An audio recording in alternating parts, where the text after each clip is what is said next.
Silent epidemic. ಚಿಕ್ಕ ಮಕ್ಕಳಿಗೆ ಯಾಕೆ ಬರ್ತಿದೆ ಕನ್ನಡಕ? ಕಣ್ಣು ನಮಗೆ ಇಡೀ ಪ್ರಪಂಚವನ್ನೇ ತೋರಿಸೋ ಸುಂದರ ಅಂಗ. ಆದ್ರೆ ಇವತ್ತು ಅದೇ ಕಣ್ಣು ಸೈಲೆಂಟ್ ಆಗಿ ವೀಕ್ ಆಗ್ತಿದೆ. ನಿಮ್ಮ ಸುತ್ತ 5 ಮಕ್ಕಳಿದ್ರೆ ಅವರಲ್ಲಿ ಒಬ್ಬರಿಗೆ ಈಗಾಗಲೇ ಕನ್ನಡಕ ಬಂದಿದೆ ಅಥವಾ ಬರೋ ಹಾದಿಯಲ್ಲಿದೆ.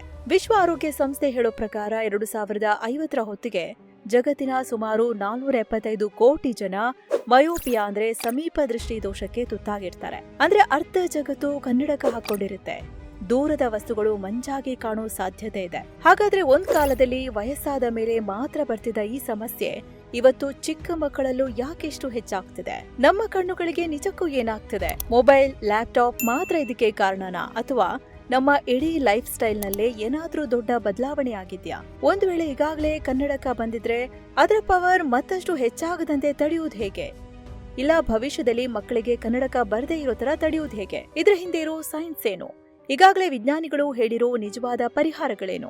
ಬನ್ನಿ ಈ ಎಲ್ಲದರ ಬಗ್ಗೆ ಇವತ್ತಿನ ವಿಡಿಯೋದಲ್ಲಿ ಡೀಟೇಲ್ ಆಗಿ ತಿಳ್ಕೊಳ್ಳೋಣ. ಕಣ್ಣಿನ ಹಿಂದಿನ ಸೈನ್ಸ್.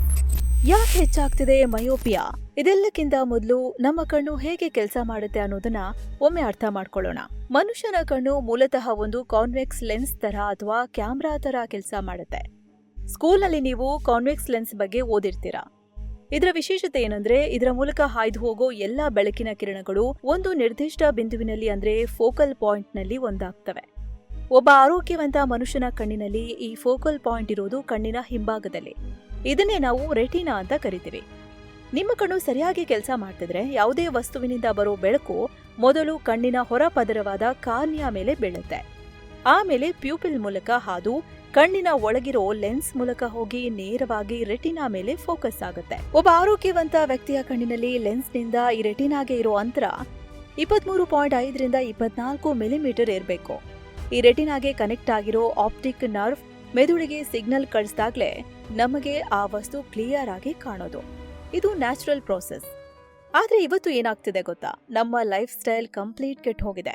ನಾವು ಬೆಳಗಿಂದ ರಾತ್ರಿ ಮಲ್ಗೋವರೆಗೂ ಮೊಬೈಲ್, ಲ್ಯಾಪ್ಟಾಪ್ ಸ್ಕ್ರೀನ್ ಅಂತ ಹತ್ತಿರದ ವಸ್ತುಗಳನ್ನೇ ನೋಡ್ತಾನೆ ಇರ್ತೀವಿ.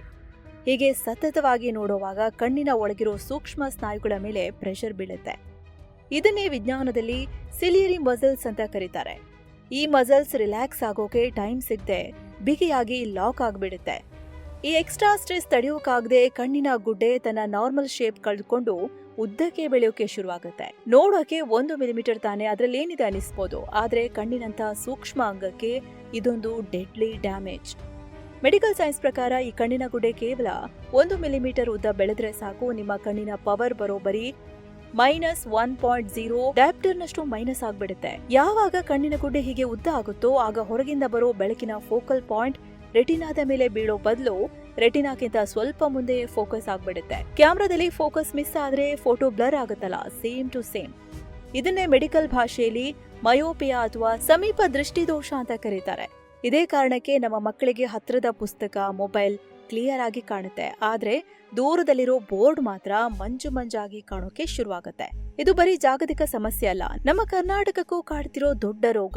1980ರಿಂದ 2020ರವರೆಗಿನ ನ್ಯಾಷನಲ್ ಲೆವೆಲ್ ಡೇಟಾ ತೆಗೆದುಕೊಂಡ್ರೆ ಹಳ್ಳಿಗಳಿಗಿಂತ ಸಿಟಿ ಮಕ್ಕಳಲ್ಲಿ ಈ ರೋಗ ಹೆಚ್ಚು. ಹಳ್ಳಿಗಳಲ್ಲಿ ಕೇವಲ 6.1% ಮಕ್ಕಳಿಗೆ ಮಯೋಪಿಯಾ ಇದ್ರೆ ನಗರ ಪ್ರದೇಶಗಳಲ್ಲಿ ಇದು 8.5% ಇದೆ. ಅದರಲ್ಲೂ 11ರಿಂದ 15 ವರ್ಷದ ಮಕ್ಕಳಲ್ಲಿ ಇದು 15%ಗೆ ಜಂಪ್ ಆಗಿದೆ.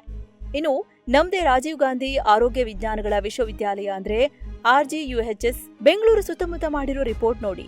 ಇಲ್ಲಿನ ಗ್ರಾಮೀಣ ಭಾಗದಲ್ಲಿ 3.18% ಮಕ್ಕಳಲ್ಲಿ ಮಯೋಪಿಯಾ ಇದ್ರೆ ಬೆಂಗಳೂರು ನಗರದ ಶಾಲಾ ಮಕ್ಕಳಲ್ಲಿ ಇದು 4.71%ಗೆ ಏರಿಕೆಯಾಗಿದೆ. ಇನ್ನು ದೆಹಲಿಯಂತ ಮಹಾನಗರಗಳಲ್ಲಿ ಇದು ಆಲ್ರೆಡಿ 13.1% ಮುಟ್ಟಿದೆ. ನಮ್ಮ ಕಣ್ಣಿನ ಭವಿಷ್ಯದ ಬಗ್ಗೆ ಇಷ್ಟೆಲ್ಲ ಮಾತಾಡ್ತಿದೀವಿ, ಅದೇ ರೀತಿ ನಮ್ಮ ಫ್ಯಾಮಿಲಿಯ ಫೈನಾನ್ಷಿಯಲ್ ಭವಿಷ್ಯ ಕೂಡ ಸೇಫ್ ಆಗಿರ್ಬೇಕು ಅಲ್ವಾ? ಅದಕ್ಕೆ ಇನ್ಶೂರೆನ್ಸ್ ಮಾಡಿಸ್ಬೇಕು. ಆದ್ರೆ ನೂರಾರು ಪಾಲಿಸಿ ನಾಳೆ ಕ್ಲೇಮ್ ರಿಜೆಕ್ಟ್ ಆದ್ರೆ ಏನ್ ಗತಿ ಅನ್ನೋ ಭಯ ಇದೇ ಇರುತ್ತೆ. ಈ ಕನ್ಫ್ಯೂಷನ್ ದೂರ ಮಾಡೋಕೆ ಇರೋದೇ ಡಿಟ್ಟೋ.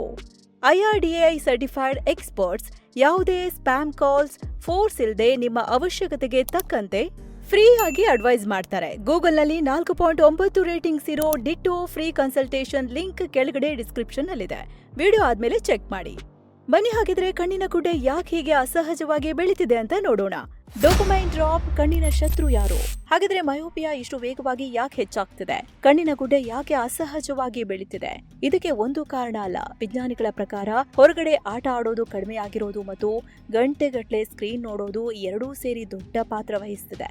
ಇದರಲ್ಲಿ ಮೊದಲನೇದು ಸೂರ್ಯನ ಬೆಳಕಿನ ಕೊರತೆ. ಕೇಳೋಕೆ ಸ್ವಲ್ಪ ವಿಚಿತ್ರ ಅನಿಸಬಹುದು, ಆದ್ರೆ ನಮ್ಮ ಕಣ್ಣಿನ ರೆಟಿನಾಗೆ ಸಾಕಷ್ಟು ನ್ಯಾಚುರಲ್ ಬೆಳಕು ಸಿಕ್ಕಾಗ ಅಲ್ಲಿ ಡೋಪಮೈನ್ ಅನ್ನೋ ಕೆಮಿಕಲ್ ರಿಲೀಸ್ ಆಗುತ್ತೆ. ಈ ಡೋಪಮೈನ್ ಮಕ್ಕಳ ಕಣ್ಣಿನ ಬೆಳವಣಿಗೆಯನ್ನ ಕಂಟ್ರೋಲ್ ಮಾಡುತ್ತೆ, ಕಣ್ಣಿನ ಗುಡ್ಡೆ ಉದ್ದವಾಗಿ ಬೆಳೆಯದಂತೆ ತಡೆಯುತ್ತೆ. ಇಲ್ಲೊಂದು ಪ್ರಶ್ನೆ ಬರಬಹುದು, ಮನೆಯೊಳಗಿರೋ ಲೈಟ್ ನಿಂದ ಈ ಡೋಪಮೈನ್ ರಿಲೀಸ್ ಆಗಲ್ವಾ ಅಂತ. ಖಂಡಿತ ಆಗಲ್ಲ, ಯಾಕಂದ್ರೆ ಕಣ್ಣಿಗೆ ಬೇಕಿರೋದು ಬೆಳಕಿನ ತೀವ್ರತೆ. ಸೈನ್ಸ್ ಪ್ರಕಾರ ಈ ಬೆಳಕನ್ನ ಲಕ್ಸ್ ಗಳಲ್ಲಿ ಅಳಿತಾರೆ. ಒಂದು ಸ್ಟ್ಯಾಂಡರ್ಡ್ ಟ್ಯೂಬ್ ಲೈಟ್ ಇರೋ ಕೋಣೆಯಲ್ಲಿ ಕೇವಲ 112ರಿಂದ 150 ಲಕ್ಸ್ ಬೆಳಕಿರುತ್ತೆ. ಅದೇ ನೀವು ಮನೆಯಿಂದ ಆಚೆ ಬಂದು ನೆರಳಲ್ಲಿ ನಿಂತ್ರು ಅಲ್ಲಿ 5000 ಲಕ್ಸ್ ಬೆಳಕಿರುತ್ತೆ. ಇನ್ನು ಡೈರೆಕ್ಟ್ ಸೂರ್ಯನ ಬೆಳಕಿನಲ್ಲಿ ಬರೋಬ್ಬರಿ 1,00,000 ಲಕ್ಸ್ ಬೆಳಕಿರುತ್ತೆ. ಸೈಂಟಿಫಿಕ್ ಸ್ಟಡಿ ಪ್ರಕಾರ ನಮ್ಮ ಕಣ್ಣಿಗೆ ದಿನನಿತ್ಯ ಕನಿಷ್ಠ 3000 ಲಕ್ಸ್ ಬೆಳಕು ಬೀಳಲೇಬೇಕು. ಮನೆಯೊಳಗೆ ಕೂತ್ರೆ ಈ ಬೆಳಕು ಎಲ್ಲಿಂದ ಸಿಗುತ್ತೆ? ಅದಕ್ಕೆ ಕಣ್ಣಿಗೆ ಪ್ರತಿದಿನ ನ್ಯಾಚುರಲ್ ಲೈಟ್ ಬೀಳೋದು ತುಂಬಾ ಇಂಪಾರ್ಟೆಂಟ್. ಸೂರ್ಯನ ಬೆಳಕಿನ ಕೊರತೆ ಒಂದು ಕಡೆಯಾದ್ರೆ ನಮ್ಮ ಕಣ್ಣನ್ನ ಹಾಳು ಮಾಡ್ತಿರೋ ಮತ್ತೊಂದು ದೊಡ್ಡ ಶತ್ರು ಅಂದ್ರೆ ಈ ಸ್ಕ್ರೀನ್ ಟೈಮ್. ಡೇಟಾ ನೋಡಿದ್ರೆ ನೀವೇ ಶಾಕ್ ಆಗ್ತೀರಾ. 2014ರಲ್ಲಿ ಭಾರತೀಯರ ಸರಾಸರಿ ಮೊಬೈಲ್ ಸ್ಕ್ರೀನ್ ಟೈಮ್ ದಿನಕ್ಕೆ ಕೇವಲ 166 ನಿಮಿಷ ಇತ್ತು. ಆದ್ರೆ 2024ರ ಬ್ಲೂಮ್ಬರ್ಗ್ ರಿಪೋರ್ಟ್ ಬರೋ ಅಷ್ಟರಲ್ಲಿ ಇದು ಎಲ್ಲಿಗೆ ಹೋಗಿದೆ ಗೊತ್ತಾ? ಇವತ್ತು ಭಾರತೀಯರು ದಿನಕ್ಕೆ ಆವರೇಜ್ 5 ಗಂಟೆ ಬರೀ ಮೊಬೈಲ್ ಸ್ಕ್ರೀನ್ಗೆ ಅನ್ಕೊಂಡಿದ್ದಾರೆ. ಅದರಲ್ಲೂ 70% ಟೈಮ್ ಸೋಷಿಯಲ್ ಮೀಡಿಯಾ ಹಾಗೂ ಗೇಮಿಂಗ್ಗೆ ಹೋಗ್ತಿದೆ. ಹೀಗೆ ಗಂಟೆಗಟ್ಟಲೆ ಒಂದೆರಡು ಅಡಿ ಹತ್ತಿರದಿಂದ ಮೊಬೈಲ್ ನೋಡಿದಾಗ ಕಣ್ಣಿನ ಸ್ನಾಯುಗಳು ರಿಲ್ಯಾಕ್ಸ್ ಆಗದೆ ಬಿಗಿಯಾಗಿ ಲಾಕ್ ಆಗ್ಬಿಡುತ್ತೆ. ಬರೀ ಮೊಬೈಲ್ ಅಂತಲ್ಲ, ಪುಸ್ತಕ, ಟ್ಯಾಬ್ಲೆಟ್, ಲ್ಯಾಪ್ಟಾಪ್ ಯಾವುದನ್ನೇ ಕಂಟಿನ್ಯೂಸ್ ಆಗಿ ಹತ್ತಿರದಿಂದ ನೋಡಿದ್ರೂ ಕಣ್ಣಿನ ಮೇಲೆ ಒತ್ತಡ ಬೀಳುತ್ತೆ. ಇದರ ಜೊತೆಗೆ ಎಜುಕೇಶನ್ ಪ್ರೆಷರ್ ಕೂಡ ಒಂದು ಕಾರಣ. ಎಲ್ಲಿ ಓದಿನ ಒತ್ತಡ ಜಾಸ್ತಿ ಇದೆಯೋ ಅಲ್ಲಿ ಈ ಮಯೋಪಿಯಾ ಸಮಸ್ಯೆ ಜಾಸ್ತಿ ಇದೆ. ಇದಕ್ಕೆ ಬೆಸ್ಟ್ ಉದಾಹರಣೆ ನಮ್ಮ ಏಷ್ಯಾದ ಕೆಲವು ದೇಶಗಳ ಡೇಟಾ. ಸೌತ್ ಕೊರಿಯಾದಲ್ಲಿ 12ರಿಂದ 18 ವರ್ಷದ ಶೇಕಡ 78% ಯುವ ಜನರಿಗೆ ಆಲ್ರೆಡಿ ಕನ್ನಡಕ ಬಂದಿದೆ. ಚೀನಾದಲ್ಲಿ 15 ವರ್ಷದೊಳಗಿನ 78.4% ಮಕ್ಕಳಿಗೆ ಮಯೋಪಿಯಾ ಇದೆ. ಸಿಂಗಾಪುರದಲ್ಲಿ ಕೇವಲ 9 ವರ್ಷದ ಶೇಕಡ 53.1% ಮಕ್ಕಳು ಕನ್ನಡಕ ಹಾಕ್ತಿದ್ದಾರೆ. ಸದ್ಯಕ್ಕೆ ಭಾರತದಲ್ಲಿ 15 ವರ್ಷದ ಮಕ್ಕಳಲ್ಲಿ ಇದು 10.8% ಇದೆ. ಆದ್ರೆ ನಾವು ಕೂಡ ಅದೇ ಟ್ರ್ಯಾಕ್ನಲ್ಲಿ ಸ್ಪೀಡ್ ಆಗಿ ಹೋಗ್ತಿದೀವಿ ಅನ್ನೋದು ಇಲ್ಲಿನ ಎಚ್ಚರಿಕೆ ಗಂಟೆ. ಕನ್ನಡಕಕ್ಕೆ ಬ್ರೇಕ್, ವಿಜ್ಞಾನಿಗಳು ಹೇಳಿರೋ ಪರಿಹಾರಗಳೇನು? ಇಷ್ಟೊತ್ತು ಸಮಸ್ಯೆ ಬಗ್ಗೆ ನೋಡಿದ್ವಿ, ಹಾಗಾದ್ರೆ ಇದಕ್ಕೆ ಪರಿಹಾರ ಇಲ್ವಾ? ಖಂಡಿತ ಇದೆ. ಆದ್ರೆ ನೆನ್ಪಿರ್ಲಿ, ಈಗಾಗಲೇ ಬಂದಿರೋ ಮಯೋಪಿಯಾವನ್ನ ಯಾವುದೇ ಮ್ಯಾಜಿಕ್ ಟ್ರೀಟ್ಮೆಂಟ್ ಅಥವಾ ಮನೆಮದ್ದಿನಿಂದ ಕಂಪ್ಲೀಟ್ ಆಗಿ ವಾಸಿ ಮಾಡೋಕೆ ಆಗಲ್ಲ. ಆದ್ರೆ ಇದು ಬರದಂತೆ ತಡೆಯೋದು ಮತ್ತು ಪವರ್ ಹೆಚ್ಚಾಗದಂತೆ ನೋಡ್ಕೊಳ್ಳೋದು ನಮ್ಮ ಕೈಯಲ್ಲೇ ಇದೆ. ಮೊದಲನೇದು ಹೊರಗಡೆ ಆಟ. ಕಿಡ್ಸ್ ಸ್ಕಿನ್ ಸೇರಿದಂತೆ ಹಲವು ಅಧ್ಯಯನಗಳ ಪ್ರಕಾರ ಮಕ್ಕಳು ದಿನಕ್ಕೆ ಕನಿಷ್ಠ 2 ಗಂಟೆ ಸೂರ್ಯನ ಬೆಳಕಲ್ಲಿ ಆಡಿದ್ರೆ ಮಯೋಪಿಯಾ ರಿಸ್ಕ್ 50% ಕಮ್ಮಿ ಆಗತ್ತೆ. ಬಿಸಿಲು ಅಥವಾ ನೈಸರ್ಗಿಕ ಬೆಳಕು ಕಣ್ಣಿಗೆ ಬೀಳೋದು ಮಸ್ಟ್ ಅಂಡ್ ಶುಡ್. ಎರಡನೇದು 20-20-20 ರೂಲ್. ಅಂದ್ರೆ ಪ್ರತಿ 20 ನಿಮಿಷಕ್ಕೊಮ್ಮೆ ಸ್ಕ್ರೀನ್ ನಿಂದ ಕಣ್ಣು ತೆಗೆದು 20 ಅಡಿ ದೂರದಲ್ಲಿರುವ ವಸ್ತುವನ್ನ ಕನಿಷ್ಠ 20 ಸೆಕೆಂಡ್ ನೋಡಬೇಕು. 2023ರ ನ್ಯೂಯಾರ್ಕ್ ಸ್ಟಡಿ ಪ್ರಕಾರ ಕಣ್ಣಿನ ಸ್ನಾಯು ರಿಲ್ಯಾಕ್ಸ್ ಆಗೋಕೆ ಕನಿಷ್ಠ 1ರಿಂದ 2 ನಿಮಿಷ ದೂರ ನೋಡಬೇಕು. ಮೂರನೇದು ಸರಿಯಾದ ಆಹಾರ. ಪವರ್ಫುಲ್ ನ್ಯೂಟ್ರಿಷನ್ ಕೂಡ ಅಷ್ಟೇ ಮುಖ್ಯ. ಕಣ್ಣಿಗೆ ಬರೀ ಕ್ಯಾರೆಟ್ ತಿಂದ್ರೆ ಸಾಲಲ್ಲ, ಲ್ಯೂಟಿನ್ ಮತ್ತು ಜಿಯಾಕ್ಸಾಂಥಿನ್ ಅನ್ನೋ ಪೋಷಕಾಂಶಗಳು ಬೇಕು. ಇದನ್ನ ನಮ್ಮ ಕಣ್ಣಿನ ಒಳಗಿರೋ ನ್ಯಾಚುರಲ್ ಸನ್ ಗ್ಲಾಸ್ ಅಂತಾರೆ. ಸ್ಕ್ರೀನಿಂದ ಬರೋ ಡೇಂಜರಸ್ ಬ್ಲೂ ಲೈಟ್ ಅನ್ನ ರೆಟಿನಾಗೆ ತಾಗೋಕ್ಕೂ ಮುಂಚೆನೆ ಇದು ಫಿಲ್ಟರ್ ಮಾಡುತ್ತೆ. ಈ ಲ್ಯೂಟಿನ್ ಎಲ್ಲಿ ಸಿಗುತ್ತೆ? ಬೆಸ್ಟ್ ಅಂದ್ರೆ ನಮ್ಮ ನುಗ್ಗೆ ಸೊಪ್ಪು. ದಿನಕ್ಕೆ ಕೇವಲ 20 ಗ್ರಾಂ ಬೇಯಿಸಿದ ನುಗ್ಗೆ ಸೊಪ್ಪು ತಿಂದ್ರೆ ಸಾಕು, ನಿಮ್ಮ ಕಣ್ಣಿಗೆ ಬೇಕಾದ 100% ಲ್ಯೂಟಿನ್ ಸಿಕ್ಬಿಡುತ್ತೆ. ಜೊತೆಗೆ ಒಮೆಗಾ 3 ಫುಡ್ ತಿಂದ್ರೆ ಕಣ್ಣಿನ ಡ್ರೈನೆಸ್ 60% ಕಂಟ್ರೋಲ್ ಆಗುತ್ತೆ. ಪಾಲಕ್, ಮೆಂತೆ ಸೊಪ್ಪಿನಲ್ಲಿ ಕೂಡ ಹೇರಳವಾಗಿ ಸಿಗುತ್ತೆ. ನಾಲ್ಕನೇದು ಕಣ್ಣಿನ ವ್ಯಾಯಾಮ. ನಮ್ಮ ಕಣ್ಣಿಗೂ ಒಂದು ತರಹದ ಜಿಮ್ ಬೇಕು. ಗಂಟೆಗಟ್ಟಲೆ ಮೊಬೈಲ್ ನೋಡಿದಾಗ ಕಣ್ಣಿನ ಮಸಲ್ಸ್ ಟೈಟ್ ಆಗಿ ಲಾಕ್ ಆಗ್ತವೆ. 2025ರಲ್ಲಿ ಚೆನ್ನೈ ವಿದ್ಯಾರ್ಥಿಗಳ ಮೇಲೆ ಮಾಡಿದ ಸ್ಟಡಿ ಪ್ರಕಾರ ದಿನಕ್ಕೆ ಕೇವಲ 10 ನಿಮಿಷ ಪಾಮಿಂಗ್, ಕಣ್ಣು ಮಿಡ್ಕಿಸೋದು ಮತ್ತು ಫಿಗರ್ 8ನಂತಹ ಸಿಂಪಲ್ ವ್ಯಾಯಾಮ ಮಾಡಿದ್ರೆ ಕಣ್ಣಿನ ಆಯಾಸ 64% ಕಡಿಮೆ ಆಗುತ್ತೆ. ಪೆನ್ಸಿಲ್ ಪುಷಪ್ಸ್ ಮಾಡಿದ್ರೆ ಪವರ್ ಏರೋದಕ್ಕೆ ನ್ಯಾಚುರಲ್ ಬ್ರೇಕ್ ಬೀಳುತ್ತೆ. ಇದು ಲಾಸ್ಟ್ ಅಂಡ್ ವೆರಿ ಇಂಪಾರ್ಟೆಂಟ್ ವಿಚಾರ ಅಂದ್ರೆ ನಿದ್ರೆ. 2024ರ ಏಷ್ಯನ್ ಸ್ಟಡಿ ಪ್ರಕಾರ 7 ಗಂಟೆಗಿಂತ ಕಡಿಮೆ ಮಲಗೋ ಮಕ್ಕಳಿಗೆ ಮಯೋಪಿಯಾ ರಿಸ್ಕ್ 23% ಹೆಚ್ಚು. ಅದೇ ಶಾಂಘೈ ಸ್ಟಡಿ ಪ್ರಕಾರ ರಾತ್ರಿ 10 ಗಂಟೆ ದಾಟಿ ಮಲಗೋ ಮಕ್ಕಳಿಗೆ ಈ ರಿಸ್ಕ್ ಬರೋಬ್ಬರಿ 108% ಅಂದ್ರೆ ಡಬಲ್ ಇರುತ್ತೆ. ಇನ್ನು ಲೈಟ್ ಆನ್ ಮಾಡಿಕೊಂಡು ಮಲಗಿದ್ರಂತೂ ಕಣ್ಣಿನ ನ್ಯಾಚುರಲ್ ರಿಕವರಿ ಪ್ರಾಸೆಸ್ ಕಂಪ್ಲೀಟ್ ನಿಂತು ಹೋಗುತ್ತೆ. ಸಂಪೂರ್ಣ ಕತ್ಲಲ್ಲಿ ಮಲಗಿದ್ರೆ ಮಾತ್ರ ಕಣ್ಣಿನ ಆರೋಗ್ಯ ಕಾಪಾಡೋ ಮೆಲಟೋನಿನ್ ರಿಲೀಸ್ ಆಗೋದು. ಪರಿಹಾರ ನಮ್ ಕೈಯಲ್ಲೇ ಇದೆ. ಮಕ್ಕಳ ಕಣ್ಣುಗಳನ್ನ ಕಾಪಾಡಿಕೊಳ್ಳೋದು ಹೇಗೆ? ಕೊನೆಯದಾಗಿ ಒಂದೇ ಒಂದು ಮಾತು, ಇವತ್ತು ನಮ್ಮನ್ನ ಕಾಡ್ತಿರೋ ಈ ಮಯೋಪಿಯಾ ಬರೀ ಮೊಬೈಲ್ ಅಥವಾ ಲ್ಯಾಪ್ಟಾಪ್ನಿಂದ ಮಾತ್ರ ಬಂದಿರೋ ಸಮಸ್ಯೆ ಅಲ್ಲ.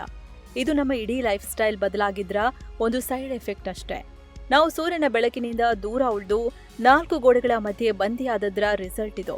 ಹಾಗಾಗಿ ಪೋಷಕರಾಗಿ ನಮ್ಮ ಮೊದಲ ಜವಾಬ್ದಾರಿ ಏನಂದ್ರೆ ಮಕ್ಕಳನ್ನ ಬರೀ ಓದು, ಟ್ಯೂಷನ್, ಸ್ಮಾರ್ಟ್ಫೋನ್ ಅಂತ ಕೂಡಿ ಹಾಕೋದ್ ಬೇಡ. ಪ್ರತಿದಿನ ಕನಿಷ್ಠ 1-2 ಗಂಟೆ ಅವ್ರನ್ನ ಹೊರಗಡೆ ಆಟ ಆಡೋಕೆ ಬಿಡಿ. ನೆನ್ಪಲ್ಲಿ ಕಣ್ಣಿನ ತಜ್ಞರು ಎಚ್ಚರಿಸಿದ ಹಾಗೆ ಇದೊಂದು ಸೈಲೆಂಟ್ ಎಪಿಡೆಮಿಕ್. ಒಂದ್ ವೇಳೆ ನಿಮ್ಗೆ ಈಗಾಗ್ಲೇ ದೂರದ ವಸ್ತುಗಳು ಮಂಜಾಗಿ ಕಾಣ್ತಿದ್ರೆ ಅಥವಾ ನಿಮ್ಮ ಮಗು ಟಿವಿ ಹತ್ರ ಹೋಗಿ ನೋಡ್ತಿದ್ರೆ, ಕ್ಲಾಸ್ನಲ್ಲಿ ಬೋರ್ಡ್ ಕಾಣ್ತಿಲ್ಲ ಅಂತಿದ್ರೆ ದಯವಿಟ್ಟು ನಿರ್ಲಕ್ಷ್ಯ ಮಾಡಬೇಡಿ. ಕೂಡಲೇ ಒಬ್ಬ ಕಣ್ಣಿನ ವೈದ್ಯರಿಗೆ ತೋರಿಸಿ. ಯಾಕಂದ್ರೆ ನಾಳೆ ಟೆಕ್ನಾಲಜಿ ಎಷ್ಟೇ ಮುಂದುವರಿಬಹುದು, ದುಬಾರಿ ಸರ್ಜರಿಗಳು ಬರಬಹುದು, ಆದ್ರೆ ನಿಸರ್ಗ ನಮ್ಗೆ ಫ್ರೀಯಾಗಿ ಕೊಟ್ಟಿರೋ ಈ 2 ಕಣ್ಣುಗಳಿಗೆ ಯಾವತ್ತೂ ಪರ್ಯಾಯ ಇಲ್ಲ. ಹಾಗಾಗಿ ನಿಮ್ಮ ಹಾಗೂ ನಿಮ್ಮ ಮಕ್ಕಳ ಕಣ್ಣುಗಳನ್ನ ಹಿಂದೆ ಕಾಪಾಡ್ಕೊಳ್ಳಿ. ಹಾಗೆ ಹೋಗೋಕ್ಕೂ ಮುಂಚೆ ಇನ್ಶೂರೆನ್ಸ್ ಬಗ್ಗೆ ಯಾವುದೇ ಡೌಟ್ಸ್ ಇದ್ರೂ ಕೆಳಗಡೆ ಡಿಸ್ಕ್ರಿಪ್ಷನ್ ಅಲ್ಲಿ ಲಿಂಕ್ ಇದೆ. ಇವತ್ತೇ ಡಿಟ್ಟೋ ಜೊತೆ ನಿಮ್ಮ ಫ್ರೀ ಕನ್ಸಲ್ಟೇಷನ್ ಬುಕ್ ಮಾಡಿ.